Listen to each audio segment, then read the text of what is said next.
Yeah, so LoopMe's seen a huge amount of success over the years, focused very much on video advertising and increasingly connected television as well. And we optimize that advertising to produce better results for brands, especially in the mid-funnel. So optimizing things like consideration, purchase intent. You know, typically if you see a video ad for an ice cream or a car, you don't click and buy that ice cream or that car immediately, but something clicks, something that changes that can be measured. And that's what we do. We take those signals and then optimize all the way through even down sometimes to lower funnel and sales opportunities.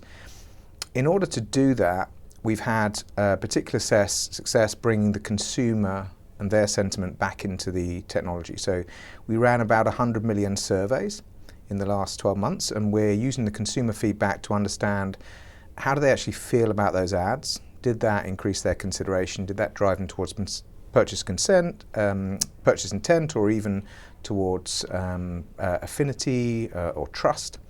And then using that data in real time to, with AI and machine learning, to drive better and better results. That's been a core part of our success over the last 10 years.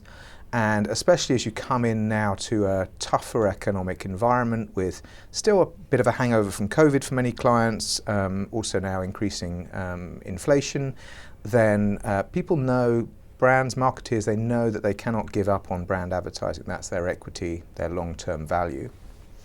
But they want to make those adverts work a little bit harder. And that's what we're very good at articulating and delivering to clients. So a classic brand lift survey would run to consumers on a panel and ask them what they thought about various brands, would they intend to purchase them, ask them for some feedback about their age and gender and things like this.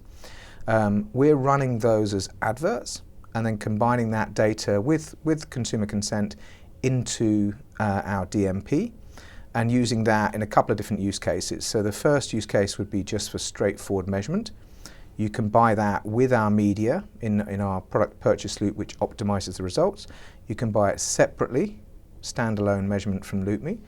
And you can also use that survey data to even build audiences to understand, give me a group of people who intend to buy a certain type of car or are interested in a certain ice cream variant, for example, or new flavor. So they would be some of the use cases. And it's really combining the data that we collect with our AI ML architecture and using that to address advertising needs. So tell us a little bit about other things that are happening in terms of the future, the metaverse. We hear quite a lot. You've been speaking about that. Where does performance look like in the changing media environment? Yeah, it's a great question. So I think, first of all, I guess we've continued to grow really fast, and that performance has actually led us to increase our growth rate. And we've been growing about 50% year on year the last 3 years. We've increased that this year to about 70% year on year growth. And we take that AI machine learning and we put that into a number of different interesting use cases. So first of all, we've talked about optimizing brand or video advertising. Creative is another really important area, and strong creative experiences clearly make a lasting impression. We're able to measure that impact or that effectiveness and then even optimize that as well. And one of the areas that we're finding advertisers are increasingly interested in is augmented reality. If you like, it's a first real glimpse of the metaverse. And we, for example, at the Cannes Lion this year, brought the Cannes Lion to life. So if we were sat here in a room as we are, you could literally have that lion roaring and jumping in and around us. I think this is a really interesting area. For me, actually, it was the artist Cause that really piqued my interest. I went to my daughter, who's 14, said, "Hey, Dad, can I go to an art gallery?" Not something she often does.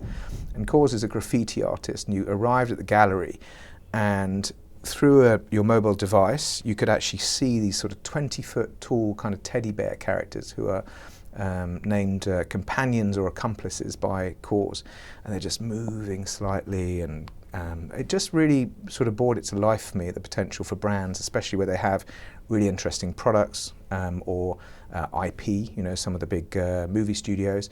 And we've developed a lot of more momentum in that area and worked with a bunch of brands across luxury, automotive, into movies. I think that's just got so much more potential as consumers start to see another world around them that they can be entertained by or learn from. I think the full metaverse will be interesting, but on a longer time frame. It feels like now we're still in, I'm old enough to remember what the internet was like pre-broadband. It was a little bit clunky and a little bit awkward, but you could sense some of the potential. I think real metaverse is not quite there yet, but for some experiences you will want to fully immerse, just like we do when we go to the theatre or sometimes read a book or listen to music. Sometimes you want to be taken away somewhere. And I think that there's a big opportunity there, just on a slightly longer time frame than augmented reality. And Steve, finally, you mentioned about measurement, and there's a lot of measurement vendors, as you know. What kind of measurement are you providing, and sort of, you know, what is that sort of universe of customers for your measurement data set? Yeah, so we're really focused with connected television is one of the key areas.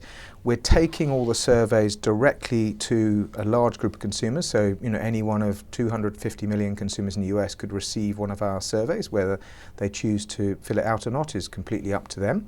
We found that connected television has real issues around measurement. Everything is measured in connected television, but sometimes as many as 1 in 5 campaigns can get no discernible uplift. So we're able to help solve that by measuring those results and then also providing real-time in-flight actions that people can take to optimize those results. We also allow advertisers to even build audiences off those. So connected TV has been a big area that we've developed success with a lot of the biggest players in the world. We're also pushing our measurement products through platforms, through other DSPs or SSPs, so they're easy to use and scale.